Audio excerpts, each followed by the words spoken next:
Hello मेरे प्यारे बच्चों, कैसे हो आप सब। आशा है आप सब ठीक होगे और आपकी पढ़ाई बढ़िया चल रही होगी और अपनी लाइफ में आप कुछ नया कर रहे होंगे। खेलते रहिए, पढ़ते रहिए और लाइफ को एंजॉय करते रहिए। पढ़ाई आपके लिए बहुत ज़रूरी है। सारे कामों के साथ उसको एक पैटर्न पे लेके चलना होता है। अगर आपने कंटिन्यूटी ब्रेक की तो चीज़ें गड़बड़ाती हैं, इसलिए आपको पढ़ाई करते रहना है और हमारे साथ जुड़े रहना है। तो स्वागत है आप सबका आपके अपने प्यारे चैनल टुडे ट्यूटोरियल पर। बच्चों, हम लोग बायोलॉजी पढ़ रहे थे और बायोलॉजी 9th क्लास की स्टार्ट हो चुकी थी, जिसमें हमने पहला चैप्टर स्टार्ट कर दिया था और वो चैप्टर धीरे धीरे अपनी समाप्ति की ओर बढ़ रहा है। जिसमें हमने क्या क्या पढ़ लिया था, सेल के बारे में पढ़ा था, बेसिक इंट्रोडक्शन, और सेल के टाइप्स में हमने प्रोकैरियोटिक्स कंप्लीट कर लिया था और हम यूकैरियोटिक सेल्स पढ़ रहे थे और उसके ऑर्गेनल्स के बारे में हम लोग पढ़ रहे थे। तो धीरे धीरे सारे ऑर्गेनल्स कंप्लीट कर थे, कुछ ऑर्गेनल्स अभी बचे हुए थे। तो आज की क्लास में हम लोग वही जो रिमेनिंग पार्ट्स है उसको कंप्लीट करने वाले हैं, देन उसके आगे चीज़ें पढ़ने वाले हैं। तो चलिए शुरू करते हैं और अपनी क्लास को जो पीछे हैं उनको आप पढ़ के आइए, चीज़ें पढ़ते रहिए और रिवाइज करते रहिए। और यहाँ आने से पहले अगर आपने वो क्लासेस नहीं देखी हैं तो ज़रूर देखिए और शेयर करिए अपने लोगों को, जो आपके जानने वाले हैं, आपके जो मित्र हैं, आपके रिलेटिव्स हैं, जिससे वो ज़्यादा से ज़्यादा लोगों तक पहुँच सके। तो चलिए शुरू करते हैं अपनी आगे की यात्रा। जो चीज़ें बची हुई हैं उनको आज हम कंप्लीट करने वाले हैं। तो आज हम प्लांट सेल्स में की तरफ बढ़ने वाले। बेसिकली हम प्रोकैरियोट्स में दो ही टाइप होते थे, यूकैरियोट्स में दो टाइप होते थे, plant cells and animal cells. तो हम मिक्स ऑर्गेनल्स पढ़ रहे थे। ऐसा नहीं था कि सारे जो ऑर्गेनल्स दोनों में मिक्स पाए जाते हैं उनके बारे में पढ़ रहे थे। तो यहाँ पे कुछ ऑर्गेनल्स बचे हुए थे, कुछ पढ़ लिए थे। तो जो आज बते थे, आज का हमारा जो ऑर्गेनल है उसका नाम है सेल वॉल। क्या नाम है? Cell wall. हिंदी में बोले कोशिका भित्ति। ये इमेज आप देख पा रहे होंगे, ये इमेज देखिए आप ध्यान से। ये सारे ऑर्गेनल्स हैं, इनकी बाहर की जो ग्रीन कलर का जो एक वो दिख रहा है कवर, क्या है ये? यही क्या है? सेल वॉल है। ये जो सेल वॉल है ये सिर्फ प्लांट सेल्स में पाया जाता है, कुछ आपके एल्गी में पाया जाता है, जैसे शैवालों वगैरह में पाया जाता है। अब ये जो है, आपने देखा कि जो प्लांट सेल होती हैं, प्लांट जो होते हैं खुले में खड़े रहते हैं, इतनी आंधी तूफान बारिश हर मौसम में वो स्ट्रेट खड़े रहते हैं। जबकि जो हम लोग हैं, हम लोगों के पास रहने के लिए जो हैबिटेट है, हम लोग घर के अंदर रहते हैं, तो हमारी जो सेल्स होती हैं वो क्या होती हैं, तो थोड़ा सा उनके ऊपर सेल वॉल नहीं होता, तो वो थोड़ी सी क्या होती हैं, सॉफ्ट होती हैं। लेकिन जो प्लांट की सेल होती हैं वो हार्ड होती हैं। तो वो हार्ड क्यों हैं? वो हर हार्ड कंडीशन से लड़ने के लिए उसको नेचर ने क्या दिया है, उसको दिया है एक सेल वॉल। उसके ऊपर एक कवर दिया। आपने नारियल देखा है, नारियल के ऊपर एक कवर होता है, जैसे सेम ऐसे ही उसके अंदर जो मेन सेल है उसके बाहर ही वो सेम वैसे ही एक कवर दे रखा है। जैसे आप एग से कंपेयर कर सकते हैं, जैसे एग के ऊपर एक कैल्शियम कार्बोनेट का कवर, अंदर वाला जो है सेल मेम्ब्रेन है वो सेल वॉल नहीं है, क्योंकि वो एनिमल सेल है। बट आपको समझाने के लिए कि वो देखिए, आप वो छिलका जो होता है वो उसको अलग करके फेंक देते हैं वो, ठीक है। तो क्या है वो सेम ऐसे ही उसको स्ट्रांग बनाने के लिए, क्योंकि नहीं तो जो ऑर्गेनल्स आपने अंडे के अंदर जो भरे हुए हैं वो लिक्विड भरा हुआ है, तो वो क्या होगा, निकल के भाग जाएगा। वो जो मेम्ब्रेन है वो उसको नहीं रोक पाएगा। अगर जरा सा भी होगा तो वो उससे इधर उधर हो सकता है, इसलिए उसको रोकने के लिए वो कवर दिया गया है, स्ट्रांग बनाने के लिए, मजबूत बनाने के लिए। तो जो कोशिका भित्ति है वो जो प्लांट सेल्स में पाई जाती है, पहली बात तो ये, और एल्गीज में पाई जाती है। और ये प्लांट्स को क्या करती है, मजबूती प्रदान करती है। वो चीज़ें हम देखने वाले हैं। तो कोशिका भित्ति क्या है पहले देखते हैं। कोशिका भित्ति कई जीवों में कोशिका झिल्ली के बाहर, कोशिका झिल्ली मतलब सेल मेम्ब्रेन, हमने पढ़ा था कि सेल मेम्ब्रेन जो थी वो एक झिल्ली जैसे सेमी परमिएबल झिल्ली थी, जो चीज़ों को आवागमन को कंट्रोल करती थी, कौन सी चीज़ अंदर आ रही कौन सी, उसके जस्ट बाहर। एनिमल सेल्स में तो वही आउटर होती है, बट जो प्लांट सेल होती है उनके ऊपर ये दी जाती है। मौजूद एक मजबूत और कठोर बाहरी परत होती है। यह कोशिका को आकार, सहारा और सुरक्षा देती है, क्योंकि एक्सट्रीम कंडीशंस में खड़े रहने के लिए पेड़ों को इतनी तूफान आता है तो सारी सेल्स क्या हो जाएंगी, टूट जाएंगी, ब्रेक हो जाएंगी, और कई बार टूट भी जाती हैं। इतनी तेज आंधी होती है कि सेल वॉल भी क्या होती है, सहारा नहीं दे पाती है। तो अब देखते हैं कि जो इसके कार्य क्या है, फंक्शंस क्या है। इस बेसिकली इसके 5 फंक्शन माने जाते हैं। तो पहला फंक्शन क्या है, प्रोवाइड शेप्स, क्या देना, आकार प्रदान करना। क्योंकि आप देखो, जैसे आपके पास, आप एक बलून ले लो, तो बलून में वाटर भर लो, कुछ उसके अंदर और भी चीज़ें डाल दो और उसके ऊपर पानी भर के रख लो। आप उसको ऐसे रखोगे तो क्या होगा, उसका शेप चेंज होता है, इधर रुक जाएगा, इधर टेढ़ा हो जाएगा। लेकिन अगर आप उसको किसी कवर के अंदर या डिब्बे के अंदर पैक कर दो, तो अब उसका एक जो डिब्बे का पैक होगा या जो आप या ग्लास में रख दो, ग्लास का शेप, तो जो जिस कवर जो आपका सेल वाल है जिस शेप की होगी उसी शेप की आपकी सेल हो जाती है। तो ये उसको क्या देता है, शेप देता है, कोशिकाओं को मजबूत बनाए रखती है और उन्हें पिचकने ढहने से बचाती है। क्योंकि जैसे आप बैलून लेते हैं, आप जमीन में रख देते हैं तो क्या होता है, वो पिचक जाता है, इधर लुढ़क जाता है, इधर लुढ़क जाता है सॉरी। तो क्या करता है, ये काम करता है कि आकार प्रदान कर रहा है, शेप दे रहा है उसको। दूसरा काम है उसको सुरक्षा दे रहा है, क्योंकि बाहर का कवर है। आपने कोकोनट देखा है, कितनी भी ऊंचाई से गिरता है वो आसानी से नहीं फटता है। तो उसके अंदर वो जो सेल वाल ही उसको मजबूती। फ्रूट्स हैं, देखो कई फ्रूट्स होते हैं जो उसके ऊपर कवर होगी तो वो टूटने से बचते हैं, जमीन पे गिरेंगे तो टूटने से, लेकिन जिनकी सेल वाल कमजोर होगी वो फट से टूट जाएंगे।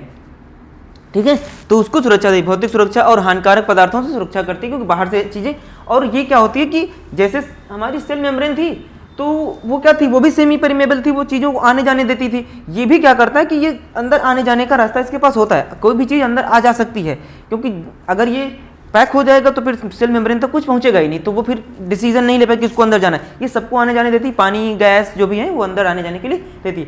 दूसरा क्या है, फटने से बचाना। वही आपने बलून वाला एग्जाम्पल, बलून अगर आपने ग्लास के अंदर या किसी डिब्बे के अंदर रख दिया, अब वो आप कहीं भी डाल दोगे छूट जाएगा तो वो टूटेगा नहीं आसानी से। लेकिन अगर वही खुले में आपने ऐसे डाल दिया तो क्या हुआ, वो फट से फट सकता है। तो सारे ऑर्गेनल्स उसके अंदर जो भरे हुए थे, आप उसके अंदर जो ग्लासेस वगैरह डाल लो या कुछ भी डाल लो तो क्या होगा, वो फट के बिखर जाएंगे। सेम वही है कि वो फटने से बचाता है, कोशिका के अंदर के दबाव को नियंत्रित करता है। और खासकर पानी के जब पानी अंदर आ रहा है तो पानी आ रहा है तो सेल फैल सकती है ना, उसका शेप बढ़ जाएगा, साइज बढ़ जाएगा, उस वजह से ये उसको क्या करेंगे और फट सकता है। बलून में पानी डालते अब पानी आप पी रहे हो तो जाएगा तो सेल के अंदर ही, तो क्या करेगा, यही वो रोक के रखेगा। प्लांट्स में तो आपने खूब ठहर पानी डाल दिया, हम लोगों को तो पता है कि कितना पानी पीना है, पता चल जाता है कि बस हो गया। लेकिन उसको तो नहीं, आपने ढेर सारा पानी डाला, सारा उसने एब्जॉर्ब कर लिया, अब उसके सारे सेल्स में चला गया तो उसकी सेल्स फट सकती है ना। तो इस वजह से ये उसको क्या करता है, बाहर से रोक के रखता है। आप इमेज देख ही रहे थे, फिर से देखिए इसको ध्यान से। अब इसके अंदर पानी जब ये आएगा तो इसका जब ये तो आपका क्या था, वैक्यूल्स में पानी जाता था, आपको याद है। तो जब ये इसका शेप बढ़ेगा, समझ लो ये बलून है, जब ये शेप बढ़ेगा तो ये बाहर से उसको कवर करके रोक रखेगा कि नहीं आप बाहर नहीं जाना, इतने मेरे को नहीं, तो अगर इसमें पानी भरता जाएगा और ये फट जाएगा। ठीक है, और फट जाएगा तो फिर सेल ही डिस्ट्रॉय हो जाएगी। ठीक है, समझ में आया। तो क्या कर रहा है ये फटने से बचाता है सेल को।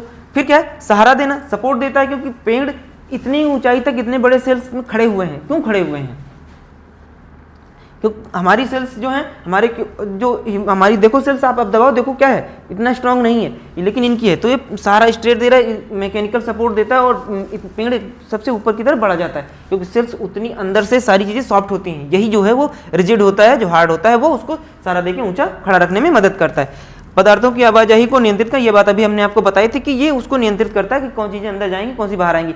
हर चीज़ अंदर नहीं जाती, जो चीज़ को जरूरत है। आप पेड़ के ऊपर कुछ भी चीज़ फेंक के मारते हैं तो वो अंदर नहीं जाती, लेकिन आप पानी डालते हैं, गैस, वो चीज़ें अंदर जाती हैं जिनकी जरूरत होती है, तो वो गैस और पानी को जाने से उसको नियंत्रित करती कौन सी चीज़ें जाने वाली हैं। तो यहाँ तक आपको समझ में कि सेल वॉल जो है वो प्लांट्स की सेल्स का सबसे इंपॉर्टेंट पार्ट माना जाता है। उसको बाहरी सुरक्षा देता है, बाहरी इन्वायरमेंट से सुरक्षा देता है, सर्दी गर्मी जाड़ा बरसात, और कोई चीज़ उस पर चोट पहुँचाए वो उसके लिए उससे उसको सुरक्षा देता है, और एक्सट्रीम कंडीशंस, आंधी तूफान, उनसे बचाता है कि वो पेड़ पे कोई चीज़ें उससे टकराएं तो वो जल्दी खराब ना हो सेल्स, नहीं तो सेल डिस्ट्रॉय हो जाएंगी, और उनको सुरक्षा दे रहा है। ये सब चीज़ें आपको समझ में आ गई होंगी। तो प्लांट सेल्स में ही पाया जाता है। आपको ये चीज़ ध्यान रखनी है कि सेल वॉल सिर्फ प्लांट सेल में ही पाया जाता है। एनिमल सेल्स में, एनिमल्स में केवल क्या लिख दोगे, केवल कहाँ, प्लांट्स में, प्लांट्स में। ठीक है, ये बात आपको ध्यान रखिए। कहाँ पाया जाएगा, केवल प्लांट्स में। एल्गीज में पाया जाएगा, एल्गी भी उसी के टाइप में माने जाते हैं, एल्गीज में और प्लांट्स में, यानी कि एनिमल्स और में, एनिमल्स में नहीं पाई जाती है। ठीक है, यहाँ तक चीज़ें समझ में आ गई। तो ये रह गया, हो गया आपका सेल वॉल। अब आगे चलते हैं आगे की तरफ। अब आते हैं, आपने देखा कि आप पत्तियां देखते हैं, आप हरी कलर की हैं, आप एक मिर्च देख रहे हैं ग्रीन कलर, रेड कलर की, आप फ्रूट्स देखते हैं डिफरेंट कलर्स के, आप डिफरेंट कलर के फ्लावर्स देखते हैं। तो ऐसा क्या है प्लांट के अंदर जो उनको इतना कलरफुल बनाता है, कि फूलों की दुनिया या पेड़ों की दुनिया कितनी सुंदर है, आपने नेचर को देखा है। तो ये सब ऐसा कोई कुछ तो होगा उनके अंदर जो उनको इतना कलरफुल बना रहा है। तो उनको कलरफुल बनाने वाला जो एलिमेंट है, जो हमारा ऑर्गेनल है, उसको क्या कहा जाता है? प्लास्टिड। इसको प्लास्टिड या इसको कोशिका का क्या कहा जाता है? कोशिका का रंगरेज कहते हैं। इसको क्या कहते हैं?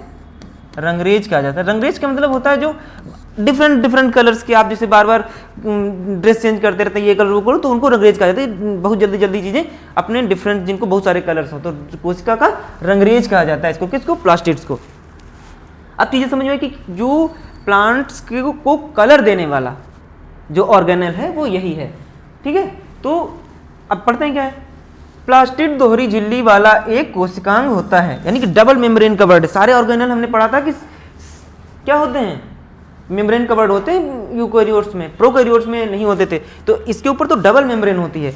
ठीक है, जो मुख्य रूप से पौधों की कोशिकाओं में और शैवालों में पाया जाता है। वही बात, प्लास्टिड भोजन बनाने, उसे जमा करने और पिगमेंट मतलब रंग बनाने का काम करते हैं। वही बात बताइए जो हमने बताई थी कि उनको क्या कर रहा है कि कलर देता है और खाना स्टोर करने में भी, बनाने में भी, क्योंकि ग्रीन कलर आपको पता है ना, ग्रीन कलर ही भोजन बनाने में हेल्प कर रहा था। पिग जो क्लोरोफिल था, वो सब चीज़ें आगे पढ़ने वाले हैं। तो यहाँ तक समझिए कि डबल लेयर्ड है। आपको जब भी समझिए कि डबल कवर्ड है मेम्ब्रेन से, उसके अंदर ये पिगमेंट पाए जाएंगे। ठीक है, और कहाँ पाया जाएगा? पौधों में और एल्गीज में पाया जाएगा। ठीक है, तो यहाँ ये हो गई इसकी बेसिक डेफिनेशन। अब आते हैं कि इसके टाइप्स पर, कि कितने टाइप के होते हैं, क्योंकि बहुत सारे कलर्स आपने देखे होंगे, इतने डिफरेंट सारे कलर, अलग अलग टाइप के कलर होते हैं। तो ये डिफरेंट कलर होंगे तो डिफरेंट प्लास्टिड्स भी होंगे। तो बेसिकली ये क्या है? 3 भाई हैं। कितने भाई हैं? 3 भाई। आइए मान लो कि 3 भाई हैं, 3 भाई हैं और तीनों भाई मिलके सारे कलर्स देते हैं। सबके अपने अपने काम हैं। तो चलते हैं, पढ़ते हैं उनके बारे में और तीनों के बारे में। सबसे पहला जो है, सबसे बड़ा वाला भाई है ये वाला, सबसे नंबर 1 सबसे बड़ा। क्या नाम है उसका? क्लोरोप्लास्ट। क्या नाम है? क्लोरोप्लास्ट। क्लोरोप्लास्ट जो आप पढ़ते हैं ना कि ग्रीन कलर्स, ग्रीन कलर देने वाला पिगमेंट है। ये पूरे प्लांट्स में सबसे ज्यादा पाया जाने वाला प्लास्टिड है। इसके अंदर ही क्लोरोफिल पाया जाता है। तो इसके अंदर क्लोरोफिल पाया जाता है। क्लोरोफिल हमने पढ़ रखा है कि क्लोरोफिल जो होता है वो प्लांट्स को ग्रीन कलर देता है। लीफ, इसी आपको किसी ने पूछा होगा, आपको पता भी है, ये तो आप पढ़ चुके हैं, रिवीजन में भी बताया गया था कि जो ये कलर देने वाला पिगमेंट है, तो वो जो ग्रीन कलर देने वाला है, वो पेड़ हरे क्यों होते हैं, पत्तियां हरी क्यों होती हैं? वो क्लोरोफिल की वजह से ही होती हैं। इसकी वजह से ये देखो क्लोरोफिल होता है। तो क्लोरोप्लास्ट उसका एक टाइप है क्लोरोफिल। क्या काम है इसका? प्रकाश संश्लेषण में हेल्प करता है। और फिर जब प्रकाश संश्लेषण मतलब फोटोसिंथेसिस हो रहा है, और फोटोसिंथेसिस हो रहा है तो क्या बनेगा? किस में हेल्प करेगा? फूड बनाने में हेल्प करेगा। कौन? क्लोरोप्लास्ट। समझ में आएगी ये चीज? यहां तक समझ में आया कि पहला हो गया। अब आते हैं दूसरे भाई की तरफ जो बीच वाला है। ठीक है, अब आते हैं क्रोमोप्लास्ट। सबसे कलरफुल, सबसे शौकीन, सबसे, है ना, जिससे कोई एक होता है ना घर में भाई, उसको सबसे ज्यादा होता है। बड़ा वाला तो एक ही 2 कलर्स में काम चला लेता है, लेकिन जो बीच वाले, बाद में छोटे वाले होते हैं, वो कोई ना कोई होता है एक फैमिली में जो वो क्या करता है, वो रोज उसको नए नए कपड़े चाहिए, नए कलर के। ये है वही वो क्रोमोप्लास्ट। इसमें रंगीन पिगमेंट होते हैं, लाल, पीला, नारंगी, जितने भी डिफरेंट कलर होते हैं धरती पर, सारे इसके क्रोमोप्लास्ट होते हैं। जो प्लांट्स में देखा होगा आपने, गुलाब लाल है, सनफ्लावर कैसा येलो है, तो गुलाब पिंक भी है, डिफरेंट वाइट भी होता है। तो ये पिगमेंट सब क्या है उसके अंदर? क्रोमोप्लास्ट पाया जाएगा, अलग अलग टाइप के। उनके इसके भी सब टाइप्स होते हैं, तो उनके सब टाइप्स के बारे में हम पढ़ेंगे, कौन से किस कलर से क्या होने वाला है, वो चीजें पढ़ लेंगे आगे। लेकिन अभी के लिए आपकी इस क्लास के हिसाब से इतनी चीजें, ठीक है। इसका काम क्या है क्रोमोप्लास्ट का? इसमें रंगीन पिगमेंट होते हैं, लाल, पीला, नारंगी होते हैं। फूलों और फलों को क्या देता है? रंग देता है। ये क्या करता था? ये पत्तियों को रंग दे रहा था कि नहीं दे रहा था?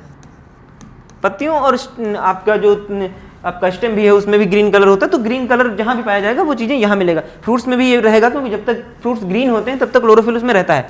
ठीक है, हो गया। फलों को रंग देना, बेसिकली जब फ्लावर और वो फूल जो होते हैं अपने, जब फल पक जाता है तो वो अलग कलर, जैसे आम देखा ही समय, तो आम पहले ग्रीन होता है, फिर येलो हो जाता है, तो वो उसमें ये आ जाएगा, तब ये वो कलर चेंज कर देगा। फिर आता है थर्ड, छोटा वाला भाई है ये, इसका नाम है ल्यूकोप्लास्ट। ल्यूकोप्लास्ट कलरलेस पिगमेंट है, इसका कोई कलर नहीं होता। जैसे आपने देखा होगा ये रूट्स में पाया जाता है। कहाँ पाया जाता है? रूट्स में, ऐसी जगह पर जहाँ सनलाइट नहीं पहुँचती और पीछे तो जितने भी कलरलेस पिगमेंट है ये तो आपको देन रंगीन है और भोजन सामग्री को जमा करता है। फूड जहाँ भी ये इंटरनल पार्ट्स में पाया जाता है, ये मतलब बाहर लीव्स देखा आपने बाहर से, ये स्टेम्स के अंदर हो गया और इंटरनली पाया जाता है, रूट्स के अंदर हो गया। भोजन सामग्री को जमा, जो भी खाना बनाया इसने था और ये जमा करता है। तो फ्रूट्स के अंदर वाला पार्ट, जैसे बाहर से वो कलर अलग है, अंदर से देखा होगा आपने कई बार अलग होता है, तो वहाँ पर भी स्टोर हो जाता है। रूट्स में खाना स्टोर होता है, वहाँ पर होता है, तो जहाँ जहाँ होता है। इसके अलग टाइप्स भी, एमाइलोप्लास्ट, एलायोप्लास्ट, दिख रहा है? देखो इसके टाइप्स हैं। फूड कैसे, कौन क्या कर रहा है, कौन किसको जमा करेगा? स्टार्च को, ग्लूकोज को कह लो, तेल और फैट और वसा को जमा करेगा। एलायोप्लास्ट और प्रोटीन प्लास्ट प्रोटीन को जमा करेगा। तो 3 टाइप के फूड होते हैं। हमने पढ़ रखा है कि फूड बेसिकली तीन ही हमको बेसिक न्यूट्रिएंट्स होते हैं, जो 3। स्टार्च का मतलब कार्बोहाइड्रेट, ये आपकी फैट हो गया, ये प्रोटीन हो गया, 3 ही। बाकी और भी चीज़ें वो, लेकिन बेसिक जो मेन फूड है हमारा इन्हीं से बना होता है। तो ये तीनों चीज़ें जो एमाइलोप्लास्ट, एलायोप्लास्ट, प्रोटीन प्लास्ट, ये अपने अपने इसके टाइप्स हैं और सब अपना अपना टाइप का भोजन खाना आएगा। ये अलग अलग कमरे हैं इसके और उसमें खाना ये स्टोर कर लेता है। यहाँ तक चीज़ें समझ में आ गई।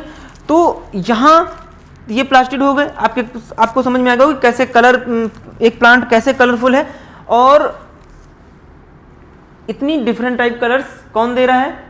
तो उसके अंदर क्या पाया जाता है, क्या, किस वजह से? पिगमेंट की वजह से। पिगमेंट मतलब कलर पिगमेंट्स हैं और कलर पिगमेंट वो एक टाइप के प्लास्टिड्स हैं। तो प्लास्टिड जो है वो पेड़ को कलरफुल बनाते हैं और हम इसी वजह से हम पेड़ों की तरफ अट्रैक्ट भी होते हैं कि ये जो होता है उनको देख के हम एक तरफ से देख के जब आप फूलों के गार्डन में जाते हैं तो आपको बड़ा अच्छा लगता है। तो ये सब मिलके ही हमें अपनी तरफ अट्रैक्ट करते हैं। और दूसरा रीज़न कई बार ये भी होता है, कलरफुल होने का मतलब क्या होता है? कलरफुल होने का मतलब है अट्रैक्टिव दिखना भी नहीं होता है, कई सिंथेटिक रीज़न भी होते हैं। तो वो जो पिगमेंट पाया जाएगा वो वही उसको कलर दे देगा। तो ऑरेंज में अलग होगा, सेब में अलग होगा, मैंगो में अलग होगा, गुलाब में अलग होगा, रोज़ में, लोटस में अलग होगा। तो सारे उसमें सारे पिगमेंट्स अलग पाए जाएंगे। क्रोमोप्लास्ट होगा यहाँ पे, ग्रीन कलर के लिए ये है आपका क्लोरोफिल, क्लोरोप्लास्ट।